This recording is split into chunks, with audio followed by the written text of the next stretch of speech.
తండ్రి కుమార పరిశుద్ధాత్మకు మహిమ కలుగునుగాక.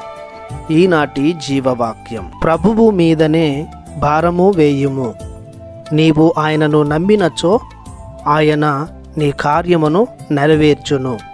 కీర్తన 37:5. ప్రియ సహోదరి సహోదరులారా, దేవునిచే మిక్కిలిగా ప్రేమించబడి దీవించబడుతున్న దేవుని బిడలారా, ప్రభువైన దేవుడు మేము తన కృపతో నింపునుగాక. నమ్మడం నీ తరం అయితే దానిని నెరవేర్చడం దేవుడిచ్చు వరం. నమ్మకం, విశ్వాసం అనేవి పర్యాయ పదాలు, ఒకే అర్థాన్నిచ్చేవి. క్రీస్తు అనుచరులుగా, ప్రభుని వారసులముగా సదా మనం ఆయన యందు నమ్మకాన్ని నిలుపుకోవాలి. విశ్వాసంతో ప్రతి పనిని ఆయన నామములో ప్రారంభించాలి. ప్రభుని నమ్ముతూ మంచిని చేస్తూ ఉంటే సురక్షితమైన జీవితాన్ని దేవుడు దయచేస్తాడు. తన మంచితనమును వెలుగు వలె మనపై ప్రకాశింపచేస్తాడు. ఇంకా ప్రభువు చెప్పినట్లు, భారముచే అలసి ఉన్న సమస్త జనులారా నా యొద్దకు రండు. మనం జీవితంలో తలెత్తే ప్రతి భారాన్ని ప్రభుని మీదనే వేద్దాం. సమస్త భారం నుండి, దుర్నీతి నుండి, పాపము నుండి, మానసిక వ్యధల నుండి విముక్తి పొందుకుందాం.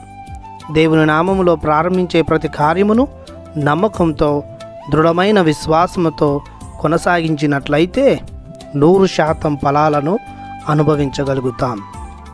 కాకపోతే దేవుని ముందట వినయముతో, విధేయతతో, నిర్మల మనసులతో ఓపిక కలిగి ప్రవర్తించాలి.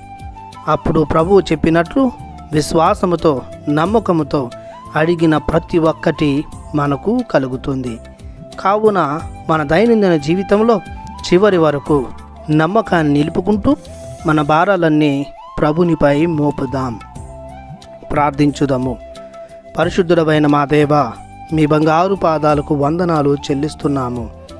మేము మీ ప్రియ పుత్రులముగా నమ్మకముతో వ్యవహరించేలా దీవించమని, మా జీవితంలో ఎదురయ్యే ప్రతి భారాన్ని మీ మీద వేసి విశ్రాంతి నొందేలా మీ అనుగ్రహాలను మాకివ్వమని, మీ ప్రియ కుమారుడు నజరేయుడగు యేసుక్రీస్తు నామములో బ్రతిమాలి ప్రార్థిస్తున్నాము తండ్రి.